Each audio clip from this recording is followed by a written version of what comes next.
we're live. Hello, and welcome to another episode of the Imperfect Homeowner by the Imperfect Podcast. This is Wesley, I'm Jennifer, and we have today a special guest, Mr. Noel, with Stronger Families. We're going to let him do a little chatting about that. They're here, been here about a year in Rockwall now, doing some great things out in the community. So that's what our topic's going to be today. It's going to be a fun one. So sit back and lean in. Lean in. So it's a little warm out here, so if we're dabbing ourselves, don't worry about it. We don't have AC at the AC company, okay? We're too busy to be dealing with our own stuff. Yeah. Imperfectly. It's so hot. Oh, that's good. So kick us off, Noel. Tell us who you're with, what you do. Yeah.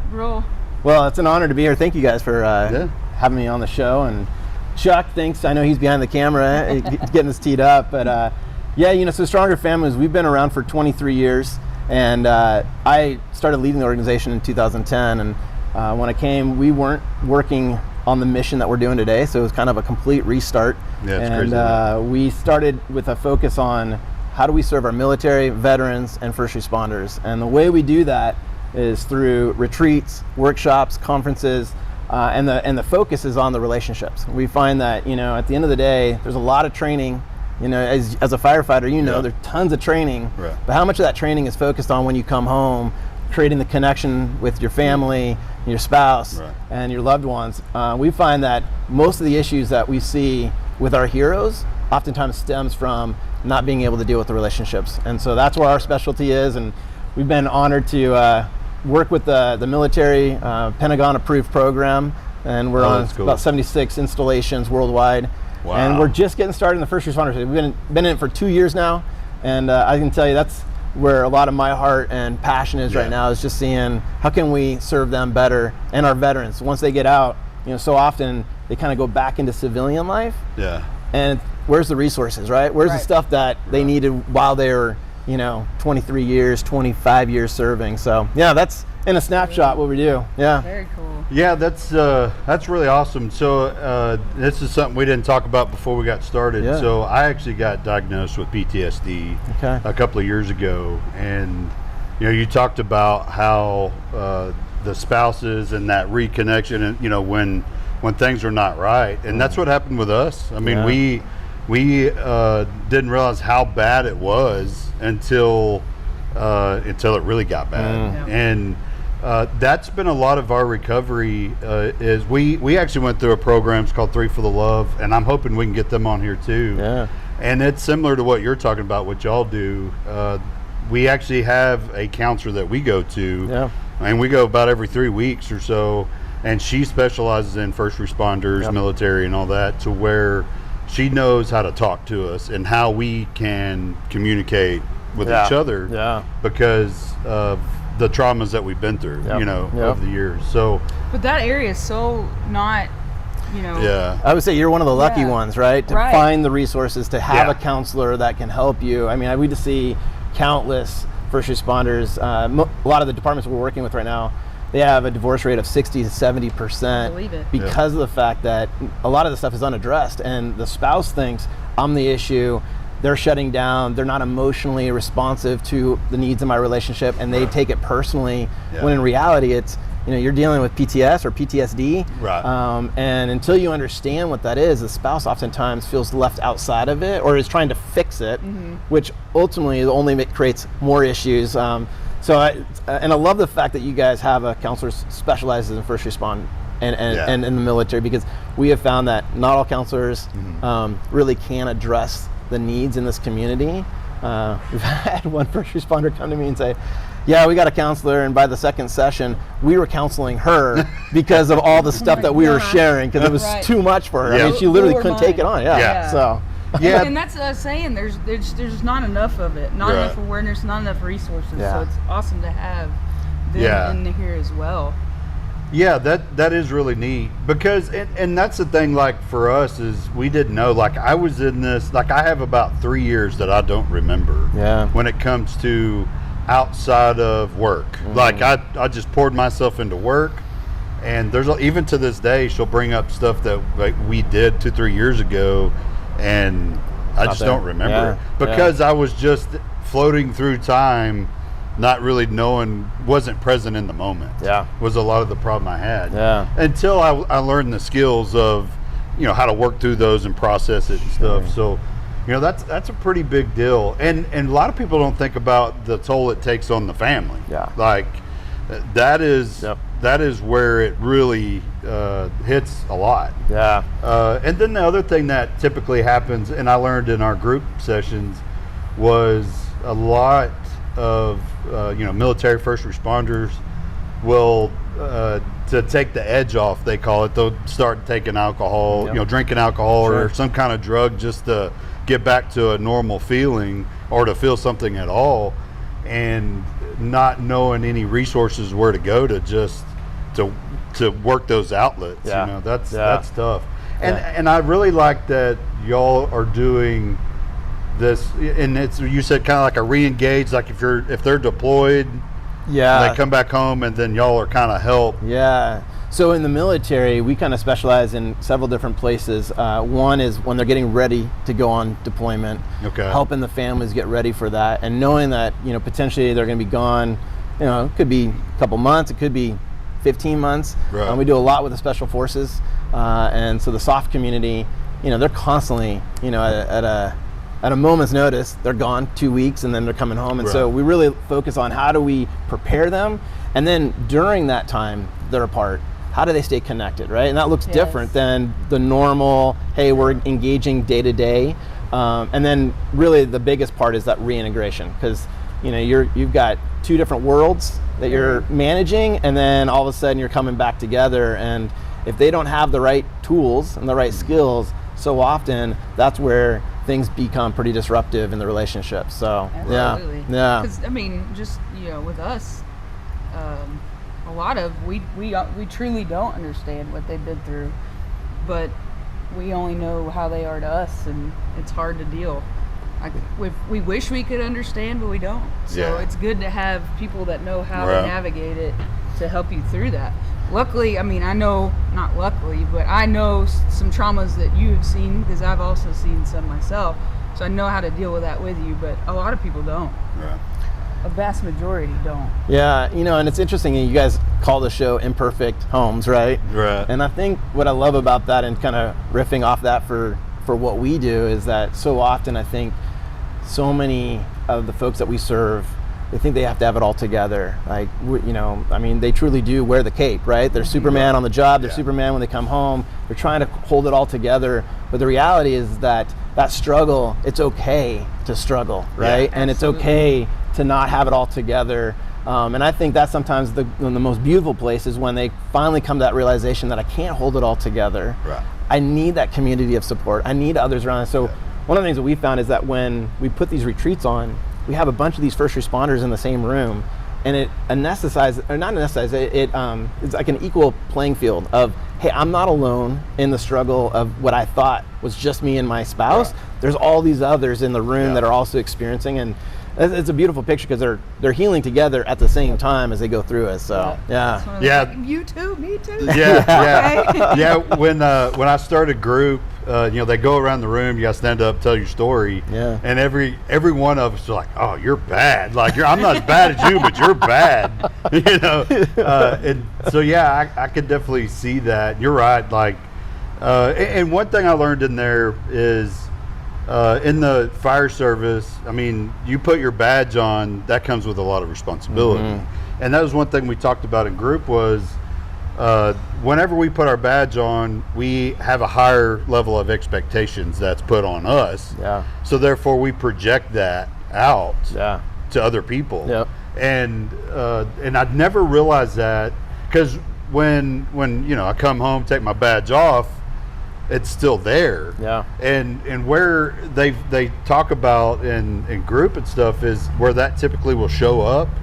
It's as small as going to a restaurant and sitting down eating, and they're not keeping your glass full of water. And then you project your expectation. Well, gosh dang, I gotta do my job to the best I can do, and you can't even do that, and then it's projected out there. And then the same thing happens with the spouses and kiddos and stuff too, is is that projection that we see, and that's what causes those conflicts and stuff. And that was a lot that I got to learn is you just gotta learn how to realize like I can be vulnerable and I can slow down and say it's okay. It's okay they're not perfect. Because nobody is. Right? And that's tough. That's hard. Yeah, I think one of the things that we've seen and the reality is that, and you can attest to this, is the ability to turn off your emotion is what saves you oftentimes on the job. Right? I mean, literally, when it comes to, life and death decisions, you can't have emotion in the way, which is life-saving. But that same emotion you're turning off on the job is oftentimes required at home to create the connection, create that bond, the empathy.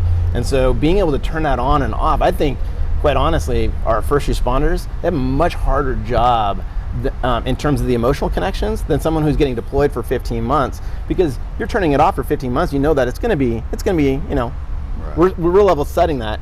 When you're constantly coming home 24 hours, then you're back out, that element is a tough transition that can really over, number of years take a toll on relationships. So, 100%. Yeah, absolutely. And that's actually what happened to me was I had no emotions.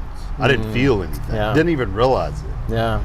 Now that I'm on the other side and I do have emotions, a lot of what I'm dealing with now is I get mad more easily. I never, like now I got to figure out how to deal with, I actually have anger. What is that? And it's a whole new feeling. So you're right 100%. Somehow I trained my brain to, on those calls when we're having to act, to shut down emotions and don't have time for that. So it's tough to have a shift or be deployed and come back home and say, okay, I'm good. And just forget it all. You can't. Right. Yeah. So, man, that's awesome. That y'all's movement is so cool. And doing stuff like this is, a little bit over time is what gets that information out there. Because there could be that one person that's watching right 100%. Now that says, hey, I need some help. And that's where we need you to tag people in this post. And even share it so that way they can reach out to y'all and get some get some help out there whenever you don't realize it. And that's where the wives can come in and even if they're watching this, they could go, wait a minute, some of the stuff they're talking about, I see it every day. Like, oh my gosh. And is that something y'all do, is kind of help the spouse, like, hey, this is what you're gonna see? This is I think probably the biggest part of what we do is so often, let's talk about first responders. The training, again, you guys have a ton of it, right? But the spouse is not a part of those trainings most of the time. And so when we create these retreats, these workshops, and the spouse is there, they have the ability not only to learn, but also ask the questions. And so one of the things I love about what we do is we bring in a first responder couple who has dealt with and is on the other side of dealing with PTS or PTSD. They share their own story, and what inevitably happens is you have all these spouses start asking questions of the spouse, because it's like there's someone that understands and relates to what I'm dealing with, not just with my officer or firefighter, but I'm able to ask the questions that oftentimes don't get answered by the department or the agency. And so it just becomes this really, like, I call it the sacred space, man, because it's like a trust vault in there in terms of like what's being shared. But at the same time, once you open the spigot on that, it's just, it's like, we're not turning this thing off for a while. So that's cool. That's very powerful. That is really awesome. So do y'all have like a set of counselors that y'all can recommend and work with? It's a great question. We're actually building that right now. We've realized there is not a network of first responder specific counselors across the country. And so as we build this out, our goal in the next 5 years is to reach 5% of first responders in our country, which is like it's 48,000 first responders. And part of the journey on that is to do these retreats across the country. We're hoping to bring one here in the Dallas area, but each time we do a retreat in these different cities, we identify a network of first responder counselors who are a part of that retreat, and then they become the ongoing support to those who are in the area. And so we identify them, we actually vet them. We have a one of my staff members, she is a police officer and she's also a licensed counselor. And so she does both the vetting, and she is friggin' tough shit, man. Like she's I'm not messing around. If you're trying to like, get in here because you want to network and get more business, you're not our type, right? Like we want to know that you are proven, that you actually work with first responders, you know what they're dealing with, and you're able to really help them at the end of the day. And so she's done a great job. We're in Alaska, we're in Washington, we're about to be in Texas, we're going to California. We're just moving across the country. And each time we stop at these different cities, we're identifying a network of counselors that are specific to first responders. So for, if someone's watching right now and they're dealing with some of the needs, reach out to us because we can connect you to the right counselors for sure. Absolutely. Absolutely. That is neat. After we get done with this, I'll get you connected with that program I was telling you about. That is so cool. Man, this is a lot we've already unpacked. And how long are we in on this? Like 10, 12 minutes? My goodness. So are y'all, you said you're working on putting something together here in Texas, like a retreat type deal. Have y'all got any projected dates set yet? Or y'all kind of getting your thumb on the pulse? We are. I think we started meeting with first responders in the area, in Plano, Frisco, in this area, Rockwall, and really just identifying, one, where's the need, and then two, who are the right people to be a part of it. Because I think, as you got peer support, you've got, those who really understand kind of the movement on the mental health, wellness side of things, and we want to connect with them first and really build around that before we just kind of come in and be like, hey, we're here. And so that makes sense. But I think for sure this year we are planning on probably in the fall. We're going to be doing a retreat, and either it's going to be Rockwall. We've also looked at kind of more in the Dallas area. So we can pull in more departments, but I don't know. We love it out here. This is kind of a cool like retreat area to come to. Absolutely. Get away from it all. A little bit outside of the city. So, for sure. Very cool. So fall projected. Once y'all do figure out, then definitely let us know. And, absolutely. And we'll get some information out there. Well, cool. This is where I get weird. It's like, what else do you want to talk about? Do y'all have like spouse specific stuff, and then member specific stuff, and then they come together? Or is it always kind of a combined? It's so interesting you asked that question. I think so we've historically kind of looked at it as through two different lenses. One is couples, and then families. And so like in the military, we have a whole thing that families come together, parents and teens, or a little bit younger, they'll come and actually go through a weekend together, which is super powerful. But we're starting to realize there's such a need for just spouse on the side of first responders. And so we're beginning to look at that and develop content. One of the things that we have developed is for the actual first responder departments is wellness block training. So we'll actually come in and train within the agency. We have Spokane Police Department. They're doing a whole thing with us where we actually train their peer support team on how to use this stuff within their department. That's cool. And I think as you can attest, man, there's such a need for, I think, the soft side of communication and those kind of things, right? Like part of the orientation and stuff you go through, or something like that, and they say, hey, this is what you're going to come up against, and we'll be through it, with you, but this is what you're going to deal with. Absolutely. It wasn't like that when I started in the fire service over 20 years ago. And that would go so much further. And I know the organization I work for, they're very active in it now. And now it's where, like the rookies, after rookie orientation stuff, they'll bring in the families and have a talk about mental health. Here's some signs to look for. And I would have to say, at least in the public safety, the mental health thing seems to be kicking off a little bit more now.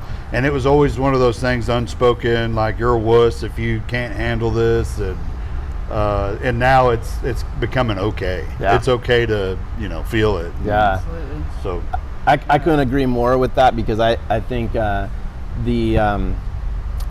we're seeing is there used to be this mentality that, hey, I just suppress it, repress it, and not deal with it because I'm my future career is on the line in terms of actually opening up and sharing. And I would say that has really become a different factor. I can't say that for every department. Some departments, they're a little bit behind the times, but for most are realizing, hey, the more we can put into the health of the families and the relationships, the better they're going to be on the job.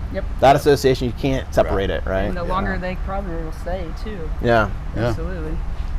Just the overall better well-being of your people. Yeah, exactly. 100%. Yeah. Well, cool. I appreciate you coming out. So every month we always donate to an organization that we feel like we can help. We're going to donate to your organization. Thank you. Thank you. Because this is something that hits home big time for us. And that's what we're going to do for this month. That's amazing. Yeah. Thank you, guys. Yeah. Do you want to appreciate it? Start the closing process, wrapping up? If you can, tag somebody, tag a veteran, a first responder, a wife that you know might be going through it. This video can change someone's life. Please do that for us. And again, thank you, Noel, for coming out. We're going to tag his stuff in here in the video, so if you need that link, go ahead and click it, subscribe, share, comment, interact. That's how we get our name out there and get his name out there. See you next week. Thank you.